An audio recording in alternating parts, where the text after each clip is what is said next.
cosas, ¿eh? Gracias.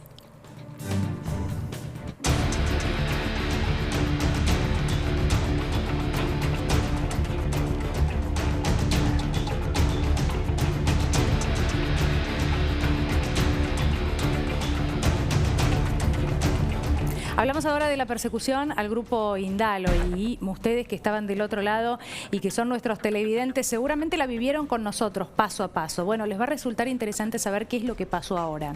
Esta semana se reanudaron algunos juicios, como el juicio de la obra pública, vía Zoom, en algunos casos con modalidad compartida, en los tribunales, justamente para que aquellos que tenían que dar declaración pudieran hacerlo y para evitar el riesgo de contagios, por eso bajo esta modalidad o modalidad mixta. Pero ¿qué fue lo que pasó?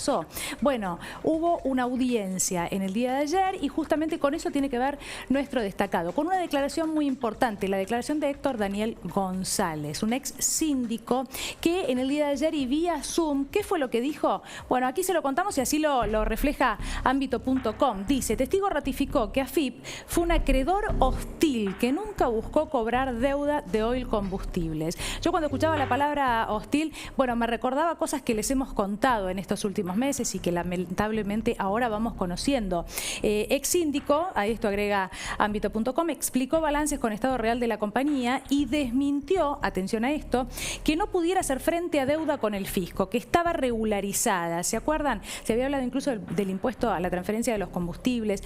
Bueno, sabotaje de la gestión avada a concurso y venta por 400 millones de dólares. ¿Qué fue lo que dijo este hombre? Bueno, en realidad que no había deuda, explicó la cuestión del plan de pagos, entre otras cuestiones. Claro que ahora vamos conociendo y a partir de estos testimonios, pero yo escuchaba esto de la AFIP hostil y me recordaba cuando incluso uno de los exfuncionarios de la AFIP, ¿qué fue lo que dijo cuando tuvo que declarar ante la justicia? Que se había creado especialmente incluso un grupo de tareas, ¿para qué? Dedicado a la persecución a este grupo, al grupo Indalo, y que incluso era algo absolutamente inédito porque no había pasado anteriormente en lo que era la historia de la AFIP, pero que sí sucedió, que sí se armó durante el gobierno de Mauricio Macri y con fines que no tenían que ver con el objetivo o la finalidad de la AFIP, que es lo recaudatorio, sino con otros fines, porque lo que no interesaba justamente era recaudar o que se cobrara, que se terminara de pagar un plan de pago, sino, bueno, la persecución de la que estamos hablando y que ustedes también conocen porque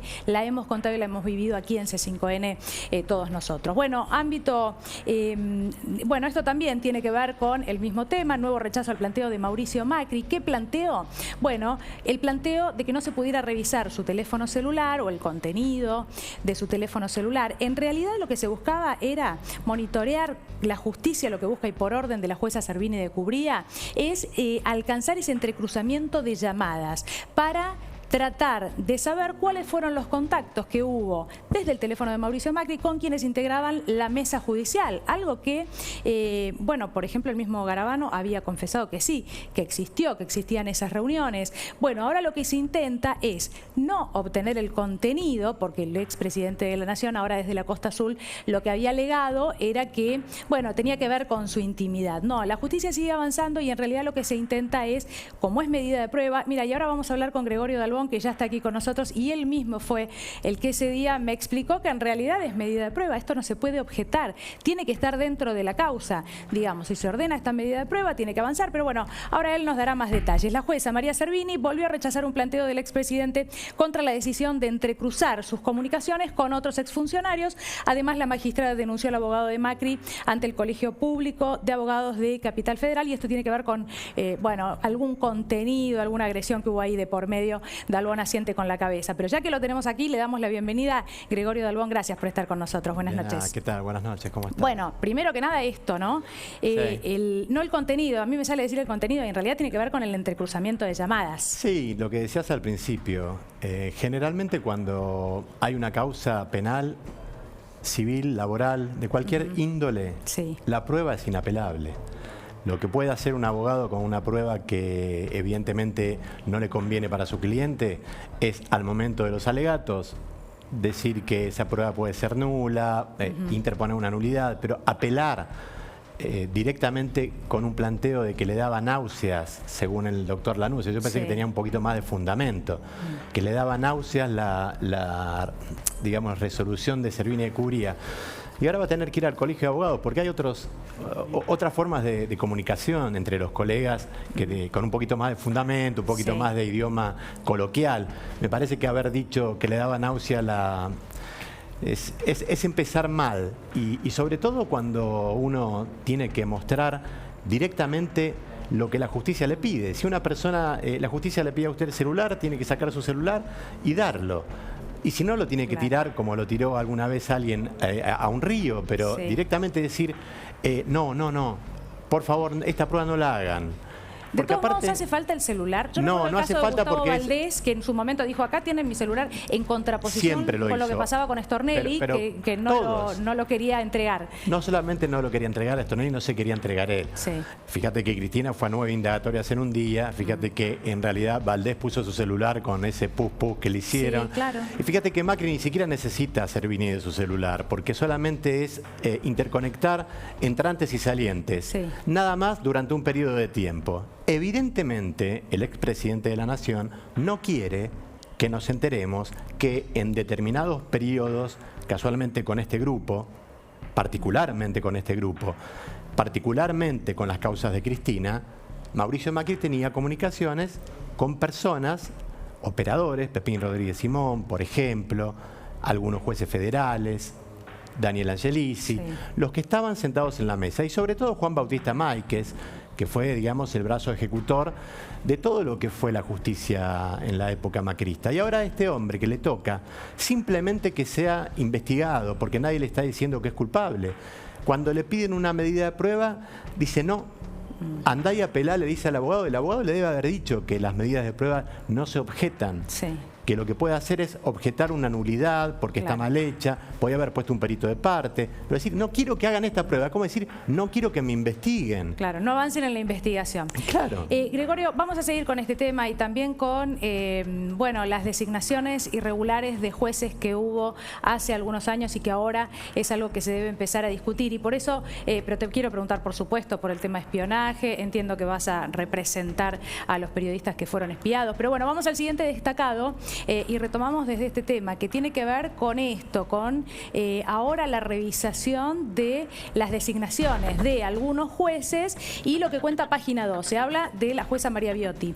¿Qué es lo que dice? Bueno, que había rechazado el amparo de los camaristas promovidos por el macrismo, un nuevo revés para Bruglia y Bertuzzi. Los dos jueces habían apelado la decisión del Consejo de la Magistratura de revisar sus traslados irregulares. En 2018 llegaban a la Cámara de Apelaciones sin acuerdo del Congreso. Bueno, en el día de ayer hubo una especie de polémica por lo que sucedía en el Congreso y se acusó al kirchnerismo de querer avanzar ya en lo que era la discusión por las designaciones, pero lo cierto es que lo que explican los legisladores es que comenzaron a leer cuestiones parlamentarias, ¿no? Que tenían que ver con anunciar lo que se iba a debatir en la sesión, pero no el inicio del debate. Sí, tal cual. Estos dos jueces tienen un simple problema, un complejo de inferioridad, porque en realidad eran jueces que estaban ya nombrados, que no tenían ningún tipo de inconveniente.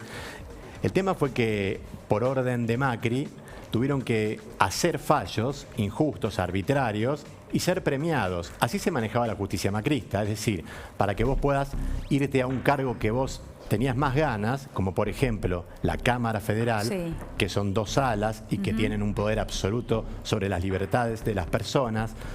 Evidentemente, creo que es Bertuzzi el que tuvo que condenar a debido para poder pasar a esa Cámara. Esas cosas no se hacen.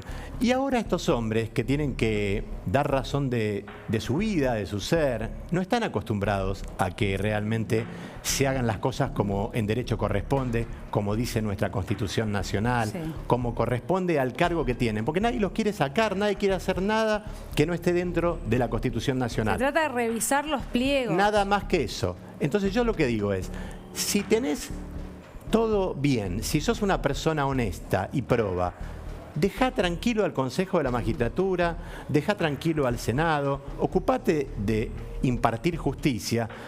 Ahora, si te vas a la justicia como juez y haces un amparo para que no te toquen el cargo, es porque evidentemente has cometido errores garrafales o le tenés miedo a tus pares, al Consejo de la Magistratura o al Congreso de la Nación, que simplemente lo que va a analizar es lo que dijo el Consejo de la Magistratura. Con el dedo no se puede cambiar de lugar a un juez. El juez, cuando va a la Cámara, tiene que ser un juez que ganó el concurso para ir a la Cámara y que ese concurso ha sido ratificado con el pliego enviado por el presidente de la Nación Argentina al Senado, y el Senado aprueba el pliego y el juez es camarista. Lo mismo pasa con el juez de primera instancia, hace el concurso, gana el concurso, ahora los ganan, antes entraba cualquiera, pero ahora hay que ganar el concurso o estar dentro de los primeros 2 o 3. Ese pliego va al presidente, el presidente lo manda al Senado, el Senado lo hace juez. Ahora, cuando vos sos juez, no te puede un presidente decir, porque fue el presidente de la mesa judicial, sí, la encabezaba Rivas, que era el presidente. Por eso todo termina en Macri. Entonces yo lo que digo es, cuando Macri dice, Bertuzzi se va a la Cámara porque hizo lo que le pedí con debido, la verdad, ese fue el mérito que tenía para ir a la Cámara. No es así. Él era juez de tribunal oral y así y ahí debía haber quedado. Lo de Bruglia viene hace muchos años. Bruglia debe acordarse todavía de Gorini y del tema Lapa. Se debe acordar mucho. Yo creo que en un momento creo que hasta lo giraron. No sé, creo que es un juez que da mucho para hablar, porque si vamos por Bruglia a estudiar todo lo que hizo él como juez, hay que empezar por Lapa. Hay que preguntarse qué pasó con Lapa. ¿Qué pasó? Gregorio, la verdad es que bueno, hay muchísimo para hablar, ¿no? Y también el tema de los tiempos de la justicia siempre está presente, y en el ciudadano común que de pronto no sabe quién es Irurzun, quién es Bruglia, por qué estamos hablando en determinados casos de ellos. Bueno, también mencionar estas cuestiones. Pero vamos a repasar. Yo en realidad esto ya lo contaba, pero claro, ¿qué fue lo que pasó? Después, la misma jueza, por eso le rechazó. Este artículo, la misma jueza fue la que les rechazó. En realidad cambió de opinión. Bueno, la justicia favorece con un fallo a los jueces Bruglia y Bertuzzi cuestionados por el gobierno. La decisión de la justicia contencioso administrativo se conoce un poco antes de que el Senado comience a tratar los pliegos de los magistrados, porque lo que pide la jueza es al Senado que justamente no avance en el tratado de estos pliegos. ¿Y qué pasó después? Porque ahí venía la polémica, así lo cuenta Telam. El Senado le da ingreso a los pliegos de los camaristas porteños Bruglia y Bertuzzi. Los expedientes no se debatieron en la sesión, y este es el punto importante, porque esto es lo que objetaba la oposición y señalaba claramente el kirchnerismo. Tal como exigen las normas, cualquier pliego de jueces, fiscales o defensores deben ser analizados en primer lugar por lo que es la Comisión de Acuerdos de la Cámara Alta, ¿sí? Entonces, sin eso no se puede iniciar el debate en el Senado, sin el acuerdo de la comisión como está previsto, sí, el problema que en el reglamento. El problema que tiene la oposición, Daniela, es que no sabe lo que es la democracia. Es evidente que no encuentran como gobernaron como quisieron a nivel demócratas y republicanos, como se decían ser y no fueron. Sí. Se creyeron que evidentemente las cosas iban a seguir a los ponchazos, como ellos hacían. Bueno, acomodame este juez acá, haceme esto, lo ponemos a este acá, a este allá, que este se dedique a esto y que este al otro. Bueno, por eso inventaron lo que hizo Irurzun, de meter gente presa simplemente por ser opositor en aquella época. Fíjate que hoy no hay ninguna persona que haya perdido la libertad, algo que no existía. Esto que está pasando es pura democracia. Lo que pasa es que no estaban acostumbrados a que funcione el Congreso. ¿Vos pensás que Cristina hizo más sesiones que todo el macrismo en los 4 años y las hizo a través de internet y a través de, como lo estamos haciendo todos, trabajando a nivel remoto? Fíjate vos que hasta se quejaban de que no podía funcionar el Congreso y Cristina hizo una medida en la Corte para avisarles lo que iba a hacer. Y hoy está sesionando el Congreso, está trabajando Alberto, y la justicia estuvo cerrada durante muchísimo tiempo porque parecía ser que no eran esenciales para la comunidad. Y fíjate vos que es el único poder ciudadano que el ciudadano no controla. Vos al senador lo votás, al diputado lo votás, al presidente lo votás, al juez no. Y además le das la posibilidad después de reelegirlo o de no elegirlo más. Es decir, que el ciudadano, la sociedad, es la que se encarga del control del poder democrático. Sí. Los jueces los eligen, está bien, con acuerdo del Senado, y son vitalicios. Y está bien que así sea, porque así está constituida nuestra democracia. Lo que no podemos es tolerar que un presidente como Mauricio Macri elija a los jueces según los fallos, o cuando no esté de acuerdo con un fallo, diga, esto no éramos lo que habíamos convenido, por el cambio de calificación de los dueños de este canal. Esas cosas que el presidente hizo, esas cosas que hizo Bullrich llevando a un policía en el medio de un proceso a la Casa Rosada, no se hacen porque hay una división de poderes que ni siquiera hay que ser abogado para saberlo, solo hay que estudiar instrucción cívica, Sí, claro. pero parece que Mauricio Macri ni eso Independencia pudo. de poderes, ¿no? Algo tan Absolutamente, simple como eso. instrucción cívica, 5º año. Gregorio, ya seguimos hablando de justicia, ¿Cómo no? reforma judicial. A la gente le interesa muchísimo saber. Está bueno después qué hablar se de la trata, reforma ¿no? para que la gente entienda lo Exactamente, necesaria que es. Exactamente. Bueno, luego de que tantas causas en la República Argentina demoraron años hasta que ni siquiera llegaron cual. a resolverse. Bueno, esa es la justicia que tenemos hoy. Bueno, no te vayas, Gregorio.